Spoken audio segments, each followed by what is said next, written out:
সুপ্রিয় দর্শক, আবার ফিরে আসলাম আপনাদের প্রিয় অনুষ্ঠান জীবনের গল্প নিয়ে।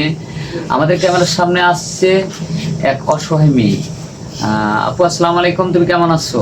ওয়ালাইকুম সালাম, আলহামদুলিল্লাহ ভালো আছি। আপু, তোমার নামটা কি? আমার নাম সোনিয়া। সোনিয়া। তোমার পরিবারে কে কে আছে? কেউ নাই, নানি আছে। নানি আছে, মানে বাবা মা নাই? না, কেউ নেই।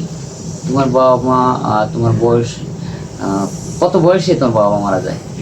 আমি অনেক ছোট থাকতে। ছোট? ছোট বলতে তুমি কথা কওয়া শেখো না এরকম? না না, কথা কওয়া শেখো নাই? না। তোমার আব্বা মারা যায় হচ্ছে, তোমার মা আগে মারা যায় না তোমার বাবা মারা যায় আগে? এটা আসলে সঠিক আমি জানি না, এটা তোমার আমার মনেই তো জানি। নাই, কিভাবে হ্যাঁ, বলতে পারো, তাই না? আচ্ছা, খুবই কষ্টের বিষয় যে তোমার বুদ্ধি হয়নি সেই সময়, তুমি তোমার বাবা মাকে হারাইছো, তাই না? তো তারপরে থেকেই তুমি তোমার নানির বাড়িতে থাকো? হ্যাঁ। আচ্ছা, পড়াশোনা কত করছো? এসেছি। এসএসসি। কলেজে ভর্তি হয়েছিল না? কলেজে ভর্তি হয়েছিল। হয়েছিল না? আচ্ছা, তোমার নানা কখন মারা যায়? নানা মারা গেছে 2 বছর। 2 বছর হলো, মানে তুমি পড়াশোনা করা অবস্থায় হ্যাঁ। মারা গেছে। তো নানা মারা যাওয়ার পর আর পড়াশোনা করতে পারো না। তো যাই হোক, আমি প্রশ্ন না করি, কারণ তোমার জীবনের গল্পটাই, মানে তোমার কষ্টের বা তোমার কষ্টের কথাগুলি তুমি দর্শক বাইরের কাছে একটু বলো।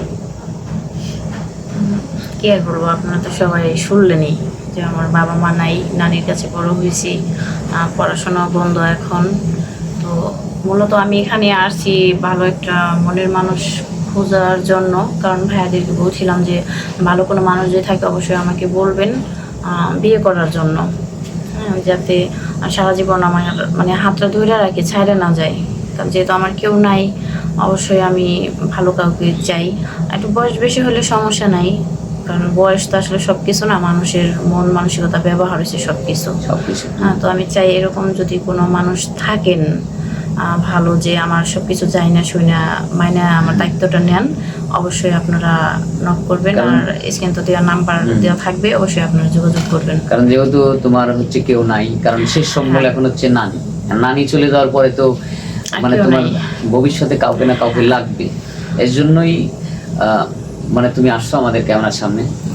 আচ্ছা, তোমাদের এলাকায় তো তুমি তো দেখতে বেশ সুন্দর, তো এমন কেউ হয়তো তোমাকে প্রপোজ করে নাই, বা গ্রামের আত্মীয় স্বজনের মধ্যে তোমাকে বিয়ে করে না? প্রপোজ করার মতো কিন্তু মানুষের অভাব নাই, বাট মানুষ তো অনেকেই আছে। হ্যাঁ, তবে সব মানুষ তো আর আমার প্রয়োজন নেই। আমি চাই ভালো মনের মানুষ যে আমার দায়িত্ব নিবে। আর ভালো অনেকেই তো বলে যে হ্যাঁ তোমার ভালোবাসি, তোমার ভালো লাগে, পছন্দ হয়, কিন্তু দায়িত্ব কিন্তু সবাই নিতে পারে না। তো আমি চাই একজন দায়িত্বশীল মানুষ যে আমার দায়িত্ব নেবে। আচ্ছা, এমনি তোমার বিয়েটি আসে না? তোমার নানির কাছে কেউ বিয়েটি নিয়ে আসে না? আসে, মানে এক একজনের এক এক রকম চাহিদা থাকে, তো চাহিদাটা তো আসলে পূরণ করা সম্ভব না, যেহেতু আমার নাই। হ্যাঁ, তো আমি চাহিদাটা পূরণ করবো টাকা পয়সা দিবে কিভাবে? কারণ বাবা নাই, তারপরে নানাও ছিল, সেও তো চলে গেছে। চাই না শুনে যদি কেউ আমার দায়িত্ব নিতে চান, অবশ্যই আপনারা নক করবেন, স্ক্রিনে দেওয়া নাম্বারে যোগাযোগ করবেন, তাহলে অবশ্যই আমাকে পাবেন। আর আমার পার্সোনাল কোনো ফোন নাই, তো ভাইয়াদের এই নাম্বারে যোগাযোগ করলে অবশ্যই ভাইয়ারা আমার ব্যবস্থা করে দিব। মানে আমার তো আসলে ওনারা তো আমার বাড়ি চিনে, অবশ্যই ওনারা আমার সাথে যোগাযোগ করে দিব। ধন্যবাদ। সুপ্রিয় দর্শক, আমরা আর স্কিপ বাড়াবো না, তার জীবনের গল্প তো শুনলেন। এখন জেনে শুনে যদি কেউ এই মেয়েটাকে চান, তাহলে আমাদের সাথে যোগাযোগ করবেন। স্ক্রিনে আমাদের নম্বর দেওয়া থাকবে। কেউ অযথা ভিডিও কল দিবেন না। আর ভালো থাকবেন, সুস্থ থাকবেন, সবারই মঙ্গল কামনা করি। আল্লাহ হাফেজ।